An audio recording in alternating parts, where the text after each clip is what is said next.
එක වචනයෙන් පිස්සු නැති වුණානේ. අද මගේ බුදුරජාණන් වහන්සේ වැඩ හිටියනම් අර මට ඒක මතක් වුණේ. ඒක හරි ඒ වචනේ. හිමි දෙසෝ බණ අසා ඇතිමොත් ඇසුවේ හිමිගේ හඳින්නව. අද අපි බුදුබණ අහනවා තමයි. ඒ හඳින් නෙවෙයි. එකම බණ කියන කෙනාගේ හඬ අනුවත් වෙනස් වෙනවනේ. ඒ බ්‍රහ්මස්වරයෙන් කරුණාව මුසුවන, දයාව මුසුවන නව ලෝකෝත්තර ශ්‍රී සද්ධර්මී තථාගත දසබල සිව් විසරද ඥානයි මොහොෙලා බුදු කෙනෙක් දාම් දෙසද්දී ඒ විදු මිනිසුන්ගේ දුක් ගෙවි ගියා. නිවි ගියා. ඕනේ නම් ඔයාලට කරදර නැති වෙන්න බුදුරජාණන් වහන්සේම සරණ යන්න. ඒ ප්‍රණීතම වචනය කරගන්න බුද්ධං සරණං ගච්ඡාමි කියන්නේ. ඒ ශ්‍රී සද්ධර්මයේ සරණ යන්න ප්‍රණීතම වචනයක් කරගන්න ධම්මං සරණං ගච්ඡාමි කියන්නේ. ප්‍රණීතම වචනය කරගන්න සංඝං සරණං ගච්ඡාමි කියන්නේ. අපේ ලොකු ස්වාමීන් වහන්සේගේ සංසාරේ යම්කිසි මොකද්ද දෙයක් නිසා වෙන්න ඇති.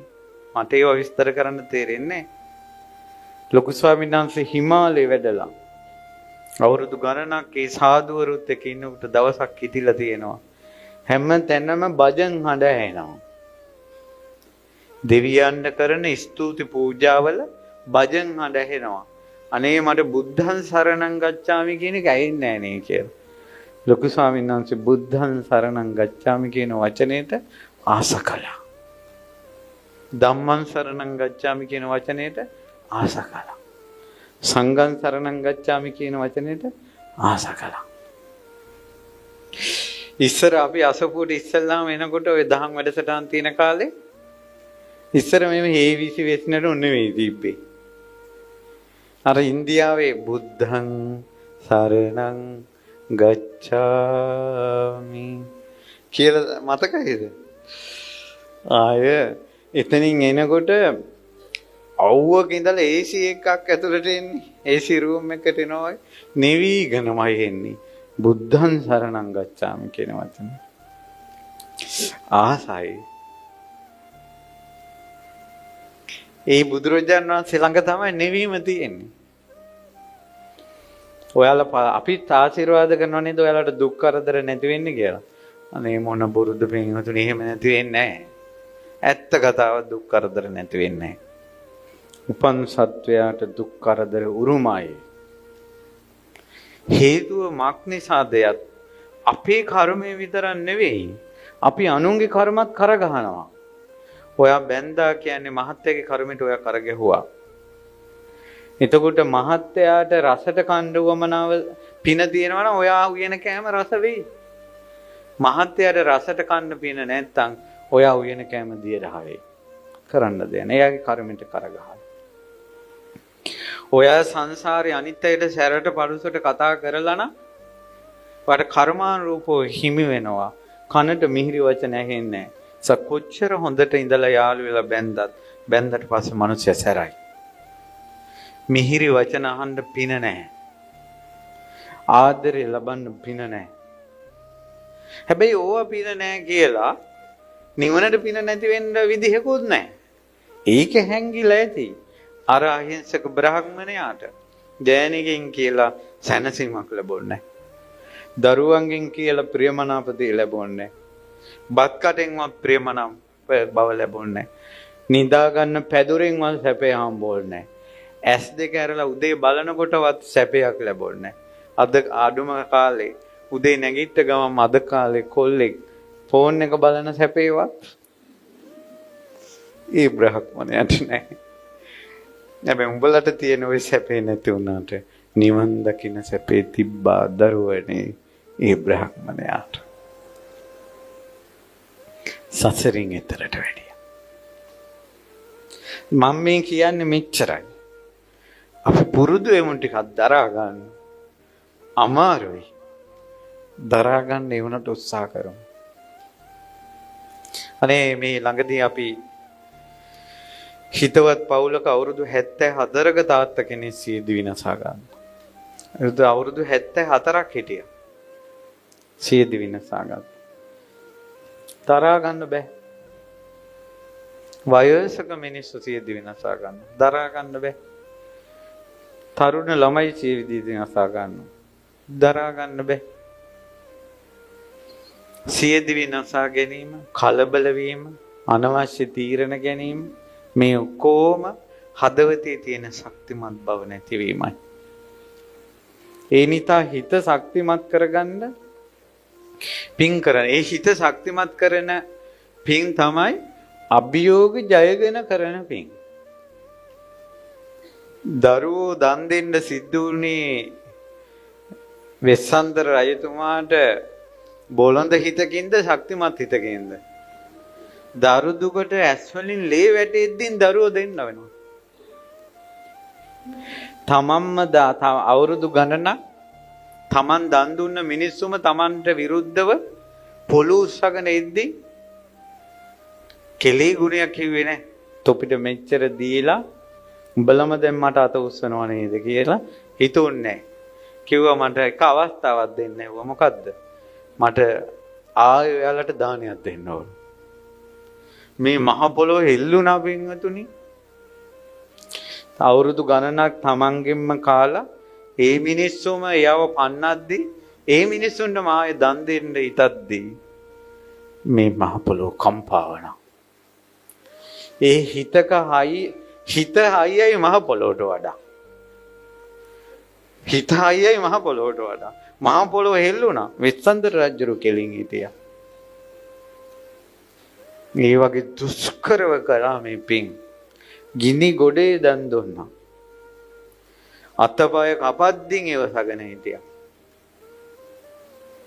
ඇත්තටම අපිට දේවදත්තේ වුණාට දේවදත්ත බුදුරජාණන් වහන්සේට දේවදත්තෙක්ද?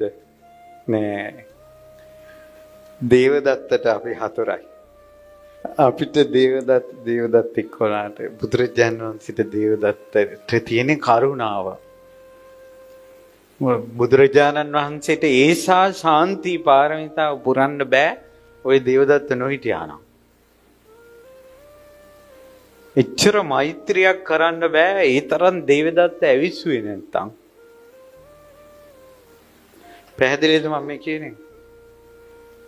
දේවදත්තගේ අසාධාරණකම් වලට මොහොන දිදී දේවදත්ත මහ පොළොවට පලාගෙන යද්දී තමන් සම්බුදු වුණා.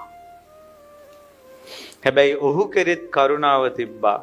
අවසානයේ ඔහුත් ගින්දරෙන් පල්ලහැට ගියාට ඕකෙන් උඩට ඇවිල්ලා ආයෙ දවසක පස්සේ බුදු වෙනවා. එකම එක දෙයක් නිසා. මොකද්ද කියන්න පුළුවන් නම් ඒ දෙය. ගිනි ගොඩේ පල්ලහැට යද්දී බුද්ධං සරණං ගච්ඡාමි කියලා. ඒක ඇත්තටමයි කිව්වේ. දේවදත්ත මහාන වෙනකොට බුද්ධං සරණං ගච්ඡාමි කියලා කියපු එකේ මොකක් හරි ඒක එයාට නොතේරි හිතත් එක්ක කවලම් වෙන්නේ නැතුව කියනනම් වාලේ කියන්නේ නැති. අනුන්ට තුනුරුවන් ගැන කියා දෙනකොට බුද්ධං සරණං ගච්ඡාමි ඔහි කියන්නේ නැති. පොළොව බලාගෙන යද්දී කිව්වේ ඇත්තටම. ඒ වචනේ කොච්චර ප්‍රබල වුණාද කියනවා නම් කරපු පව් ඔක්කොම ගෙවලා කල්ප ලක්ෂයක් ඇතුළත සට්ටීසර කියලා පසේ බුද්ධත්වයට පත් වෙනවා. පින්වතුනි ඒ හිත ශක්තිමත් කරගන්න ශක්තිමත් හිතක් ඕන බුදු කෙනෙක් ළඟට පිහිට ලබන්න. බුදුරජාණන් වහන්සේ දෙන්නේ සරල දෙයක් නෙවෙයි. ඒ කියන්නේ සාමාන්‍ය දෙයක් නෙවෙයි අමෘතයයි දන් දෙන්නේ. ඒ උතුම් දේවල් ගන්න අපි ගාව උතුම් වාජනයක් තියෙන්න ඕන. පැහැදිලි නේද මම මේ කියන්නේ? ප්‍රශ්නේ දෙයක් දෙනකොට උණු වෙන්නේ නැති කෝප්පයක් ඕන. ඒ වගේ උතුම් දෙයක් දෙනකොට අපේ හිත උතුම් විදියට තියෙන්න ඕන එක ගන්න. ඒකේ ප්‍රබලම කාරණාව තමයි ශක්තිමත් හිත. බහුතරයකට ඒක නැහැ.